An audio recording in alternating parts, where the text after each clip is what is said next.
Assalamualaikum warahmatullahi wabarakatuh. Sahabat teras langit, tahukah Anda, alam semesta menyimpan banyak rahasia yang sangat sulit diungkapkan oleh nalar manusia, salah satunya mengenai beberapa tempat misterius di bumi yang keberadaannya masih rahasia. Menariknya, beberapa tempat tersebut tertulis dalam kitab suci Al-Quran. Namun, manusia modern masih belum bisa menemukan beberapa tempat misterius yang disebutkan dalam Al-Quran tersebut. Bahkan sudah banyak orang yang berusaha untuk menjangkaunya tempat misterius di bumi tersebut, tapi tetap tidak berhasil. Hal ini tentu saja bisa diterima dengan logika karena bumi memiliki luas mencapai 500 juta kilometer persegi, dengan 30% daratan dan 70% lautan. Oleh karena itu, luas daratan hanya mencapai 149 juta kilometer persegi dan masih banyak lokasi yang belum terjamah. Wilayah yang sampai saat ini belum banyak terjamah manusia adalah lautan karena sebagian besar permukaan bumi tertutupi air. Nah, bagi kamu yang masih penasaran dengan tempat misterius yang disebutkan dalam Al-Quran, berikut ulasan selengkapnya dari berbagai sumber. Sebelumnya mohon dukungan dan supportnya dengan cara tekan tombol subscribe dan aktifkan lonceng notifikasinya, agar sahabat-sahabat teras langit tidak ketinggalan kisah-kisah menarik lainnya. Terima kasih. Inilah 6 tempat misterius di bumi yang disebutkan dalam Al-Quran, diantaranya. 1. Tempat persembunyian Dajjal. Dalam Al-Quran dan hadis disebutkan bahwa munculnya Dajjal merupakan salah satu dari tanda-tanda datangnya kiamat kubra. Dunia diambang kehancuran yang besar jika Dajjal telah muncul. Dajjal dipenjara oleh Allah Subhanahu wa Ta'ala di suatu tempat misterius dan dijaga oleh seekor hewan yang bisa berbicara yang bernama Al-Jassasa. Namun, perihal lokasi tepatnya Nabi Muhammad SAW tidak menjelaskan secara rinci.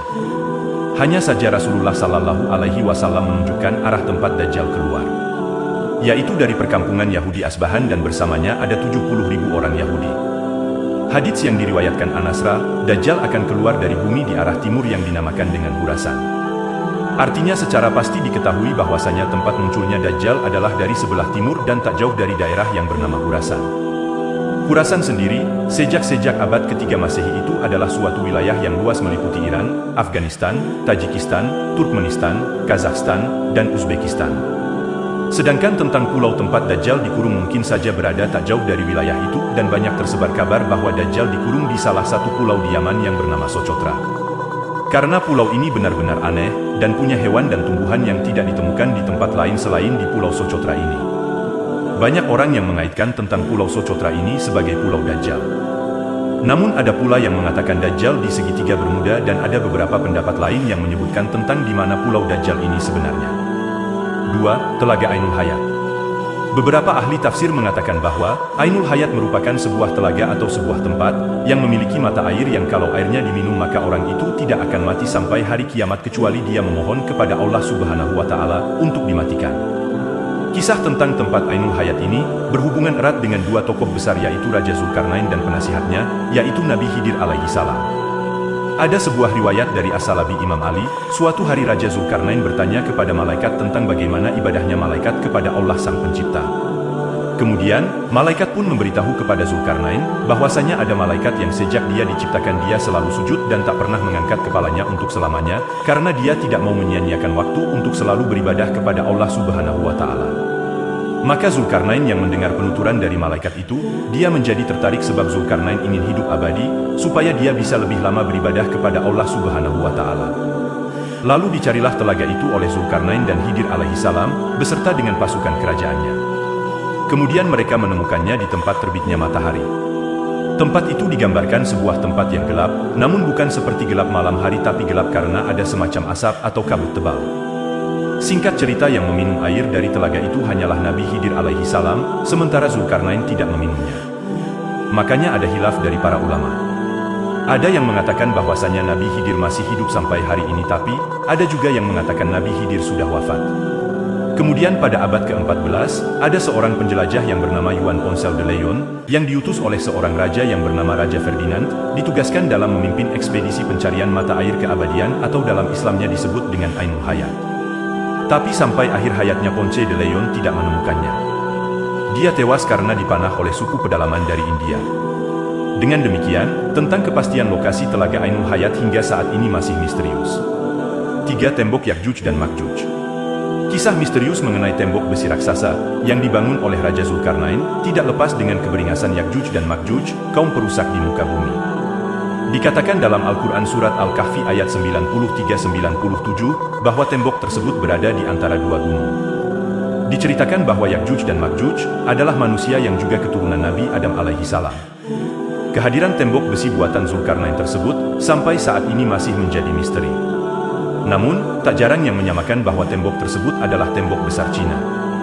Selain itu, ada pula yang meyakini bahwa lokasi tembok Ya'juj dan Ma'juj berada di antara Samarkand dan India seperti yang diungkapkan Abdullah Yusuf Ali dalam tafsir The Holy Quran, sekitar 240 km di sebelah tenggara Bukhara ada celah sempit di antara gunung batu. 4. Jabal Kahf. Tempat misterius selanjutnya adalah Jabal Kahf. Dikatakan ketika Nabi Muhammad SAW pulang dari perjalanan Isra Miraj, beliau melihat gunung Jabal Kahf yang tampak sangat indah. Sinari biru membelah angkasa sehingga membuat Nabi Muhammad terpesona dengan keindahan gunung tersebut. Dalam tafsir Al-Alusi, Jabal Kahf ini digambarkan sebagai sebuah gunung yang tidak tampak oleh mata manusia pada umumnya, hanya orang-orang pilihan yang dapat melihatnya. Gunung ini jarang diketahui oleh manusia. Dalam Al-Quran sendiri, Jabal Kahf diabadikan dalam surat Kahf. 5. Sumur Barhut. Beberapa tempat yang ada di muka bumi masih menyisakan misteri, termasuk Sumur Barhut. Tempat misterius satu ini diyakini bukan digali oleh manusia, tapi dengan bantuan bangsa jin. Tempat misterius di bumi ini dikatakan sebagai sumber yang paling buruk di dunia karena tempat berkumpulnya ruh orang kafir. Barhut sendiri adalah legenda yang masih banyak diperdebatkan sampai saat ini, termasuk apakah menjadi tempat disimpannya ruh orang kafir atau bukan. Lokasi sumur ini berada di lembah padang pasir yang bernama Barhut, Hadramaut, Yaman. Banyak yang menyebut bahwa lokasi ini adalah awal mula kehancuran dunia. 6. Kerajaan Nabi Sulaiman. Nabi Sulaiman alaihi salam memiliki kerajaan yang sangat besar dan megah, harta yang melimpah ruah, sehingga dinobatkan sebagai manusia paling kaya yang pernah ada di bumi. Kerajaan Nabi Sulaiman dibangun dengan menerapkan teknologi pada masanya. Istana Nabi Sulaiman alaihi salam dikenal dengan Solomon Temple, istana atau kuil Sulaiman. Menurut keterangan dalam ayat Al-Quran Surat An-Naml ayat 44, dikatakan bahwa Temple of Solomon sangat megah. Siapa yang datang ke sana akan terkesima. Sepeninggalnya Nabi Sulaiman, istana itu hancur bukan karena runtuh tapi diruntuhkan orang Yahudi yang sombong dan angkuh seperti dijelaskan dalam Surat Al-Isra ayat 4-7. Demikian video ini yang mengulas tentang tempat misterius di bumi yang disebutkan dalam Al-Quran. Semoga dapat meningkatkan ketakwaan kita kepada Allah Subhanahu wa Ta'ala.